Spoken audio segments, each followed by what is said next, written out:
Leo katika safari yetu ya hekima kupitia kitabu cha Mithali, tunaanza sehemu mpya hapa katika sura 25. Tunaambiwa katika mstari wa kwanza hapa kwamba hizi ni mithali zaidi za Sulemani ambazo watu wa Hezekia mfalme wa Yuda walinakili. Sulemani aliandika mithali hizi, lakini zimekusanywa na kunakiliwa, na sasa zimeongezwa kwenye kitabu hiki. Tunaambiwa hapa miaka 200 baadaye, na waandishi ambao walikuwa kwenye malipo ya mfalme Hezekia.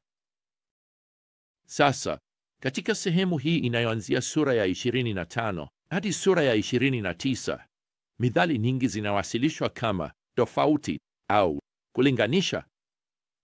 Na kama vile sura zilizopita, hizi ni maneno ya hekima juu ya mada mbalimbali ambazo tutakutana nazo katika maisha yetu.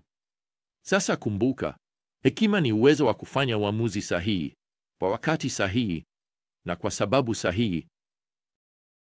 Kwa mfano, hapa katika sura ya 25 na aya ya 7, Sulemani anatoa hekima juu ya kushughulikia mzozo wa kisheria. Anaandika, kile macho yako yameona usikilete mahakamani kwa haraka, kwa maana utafanya nini mwishowe jirani yako atakapokuaibisha? Kwa maneno mengine, usiwe na haraka ya kukimbilia mahakamani. Watu wengi huwapeleka wengine mahakamani na inageuka kuangukia wao wenyewe. Na Sulemani kwa uwazi anataka ufikirie kwamba kwa kukimbilia mahakamani, iwe unashinda au unapoteza kesi yako, kwa njia unakabiliwa na hatari ya kupoteza sifa yako. Sifa yako ni muhimu zaidi kuliko kushinda kesi mahakamani. Sulemani anatoa suluhisho bora hapa katika aya ya 9 na aya ya 10. Anasema, shughulikia kibinafsi, shughulikia kimya kimya ikiwa inawezekana. Jaribu kumaliza kesi hiyo na jirani yako. Jaribu kutatua swala hilo bila, kurushiana matope katika mazingira ya mahakama ya umma. Sasa kwa hilo, Sulemani atashughulikia mara nyingine tena mada ya umbea. Hapa katika sura ya 26 anatoa ushauri huu wa busara, akiandika hapa katika aya ya 22, maneno ya msengenyaji ni kama vitafunio vitamu, yanaingia ndani ya sehemu za ndani za mwili. Uvumi ni kitamu, ni vigumu kupinga, sivyo?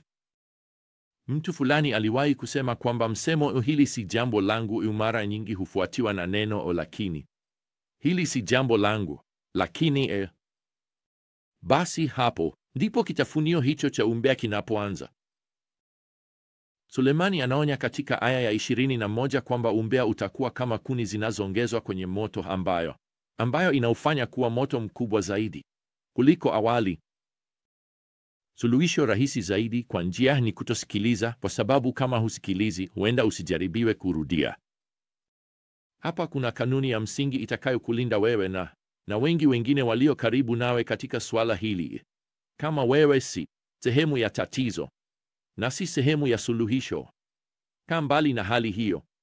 Wacha niseme tena, kama wewe si sehemu ya tatizo na si sehemu ya suluhisho, kaa mbali na hali hiyo. Na kama Sulemani anavyoahidi hapa katika mstari wa 20, bila mafuta ya umbea moto utazimika.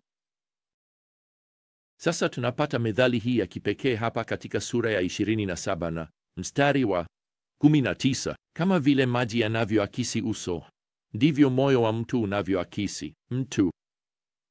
Kwa maneno mengine, kama unavyoona taswira yako kwenye maji, ndivyo moyo wako unavyokupa taswira ya jinsi ulivyo kweli. Moyo wako unakuakisi kile unachodhamini, unachokipenda, unachotamani, unachokifuatilia. Hiyo ni taswira ya tabia yako ya kweli, hata kama unajaribu kujidanganya labda kwamba wewe ni mtu mwingine. Kujichunguza mara kwa mara na kwa makini kwa mwanga wa neno la Mungu ambalo ni kioo, kunatufunulia sisi ni nani na kutatupeleka kwenye toba na kutegemea Bwana kila siku. Sasa katika mstari huo huo, Mithali 28 aya ya 13 inatuonya na kututia moyo wakati huo huo kuwa wa kweli na sisi wenyewe, kuwa wa kweli mbele za Bwana. Solomoni anaandika hapa, yeyote afichaye makosa yake hatastawi, lakini yeye anayekiri na kuyaacha atapata rehema. Tutapata katika sura hizi tano, sehemu hii, sura ya 25 hadi 29, sifa kadhaa za tabia ambazo zitaangaziwa. Hizi ni sifa kwa njia za kuepuka, pamoja na baadhi ya sifa za tabia za kuendeleza. Sasa upande wa hasi kuna maonyo kadhaa dhidi ya majivuno au kiburi. Hapa katika sura ya 26 na aya ya 12 tunasoma, je, unaona mtu mwenye hekima machoni pake mwenyewe? Kuna matumaini zaidi kwa mpumbavu kuliko kwake. Kwa maneno mengine, haijalishi jinsi ulivyo mwerevu au mwenye kipaji, majivuno yatakufanya uwe karibu na hali isiyo na matumaini. Kwa nini? Naam, ikiwa unajivuna sana kusikiliza ushauri au kukubali dhambi au kuona hitaji lolote la Mungu, unafunga njia zote za neema ya Mungu kuingilia maisha yako. Na ikiwa huna neema ya Mungu inayoingilia maisha yako yatamalizika bila matumaini na hakika bila ukuaji. Naam, hapa kuna ishara nyingine ya hatari kuhusu kiburi katika sura ya 27 na aya ya 1. Usijisifu kwa ajili ya kesho, kwa maana hujui yatakayotokea siku moja. Sasa hii haikatazi wazo la kupanga au kufikiria kuhusu kesho, lakini sikiliza, mipango yote ya busara duniani haitahakikisha kesho. Kujisifu kwa namna hiyo kunapuuza ukweli kwamba Mungu ndiye anayetawala. Mungu ndiye anayeshikilia udhibiti wa siku yako ya leo. Yeye ndiye anayeshikilia udhibiti wa kesho yako. Kwa hivyo tunahitaji kujifunza, kama vile Yakobo anavyoandika katika barua yake, tunahitaji kujifunza kusema ikiwa Bwana atapenda au ikiwa ni mapenzi ya Bwana. Hiyo ni Yakobo saa 4 na madakika 15.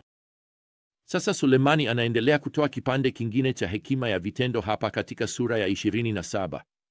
Sasa katika aya ya 2, acha mtu mwingine akusifu nasi midomo yako mwenyewe. Kwa njia hii ni tabia nzuri ya kuendeleza katika umri wowote. Nakumbuka nikifundisha wana wetu hili, nakumbuka mama yao akiwafundisha wavulana wetu mapacha walipoanza kucheza toka wakiwa shule ya msingi. Mmoja wa wana wetu alikuwa na kipaji cha ajabu cha kufunga mabao, na mwana mwingine wa asili alikuwa mzuri katika ulinzi. Kwa kweli waliendelea katika shule ya upili kushinda kutambuliwa kote jimboni kama wachezaji bora wa kushambulia na kutetea. Haikuwa kawaida kumtazama mmoja wa wana wetu akifunga mabao 3 au 4 katika mchezo huku kaka yake akitetea vizuri kiasi kwamba timu nyingine haikufunga bao lolote. Naam, unaweza kufikiria mazungumzo njiani kurudi nyumbani. Hey, uliona nilichofanya katika mchezo huo? Uliona nilichofanya pale katika robo hiyo? Na mke wangu alikuwa mzuri sana kusema mara kwa mara, vijana, kumbukeni, mwacheni mtu mwingine awasifu na si midomo yenu wenyewe. Naam, hebu niwaambie kitu wapendwa. Utawahi kukua na kuacha jaribu la kusema, hey, uliona nilichofanya sasa hivi? Kuna watu wengi sana ambao wameacha kumtumikia Bwana kanisani, katika uwanja wa misheni, katika nafasi fulani ya kujitolea. Kwa nini? Naam, kwa kweli kwa sababu hawakupata kutambuliwa walikohisi wanastahili. Hakuna mtu aliyeonekana kugundua, hakuna mtu aliyewasifu. Sasa kumbukeni wapendwa, Biblia inasema kwamba Bwana mwenyewe atapuuza kazi yenu na upendo mlioonyesha kwa jina lake. Hiyo ni Waibrania sura ya 6 na mstari wa 10. Bwana kamwe hapiti chochote unachofanya kwa ajili yake. Naam, hapa kuna ahadi nyingine ya kukutia moyo kuendelea kutembea katika hekima. Solomoni anaandika hapa sasa katika sura ya 28 na mstari wa 18 mithali hii ya ajabu: yeyote anayetembea kwa uadilifu ataokolewa, lakini yule aliye na njia za upotovu ataanguka ghafla. Sasa uadilifu unahusu kutembea kwa unyofu, yaani kutembea kulingana na kile kilicho sahihi. Lakini wale ambao njia zao ni za upotovu, yaani kulingana na kile kilicho kibaya, basi wako katika hatari ya kuharibu maisha yao, na hilo linaweza kutokea ghafla. Inaweza kutokea, kwa kusema hivyo, usiku mmoja. Bila kujali hali zinazokuzunguka, kutembea kwa uadilifu, kufuata maagizo ya Mungu kuhusu kile kilicho sahihi na kibaya, daima itakuwa njia ya busara zaidi ya kutembea. Jinsi Mungu alivyo na neema kuhakikisha sura hizi 5, sehemu hii katika kitabu cha Mithali haikupotea kwa vizazi. Na Mungu alimhamasisha Mfalme Hezekia zaidi ya karne 2 baada ya Sulemani kuishi. Aliunda timu ya wanaume kukusanya na kunakili mithali hizi ili tuweze kufaidika na hekima hii yote hadi leo. Hivi ndivyo unavyopaswa kuishi. Hivi ndivyo unavyopaswa kutenda. Hivi ndivyo unavyopaswa kujiona. Hivi ndivyo unavyopaswa kuwatendea watu wengine. Sikiliza, hivi ndivyo unavyopaswa kufanya uamuzi sahihi kwa sababu sahihi.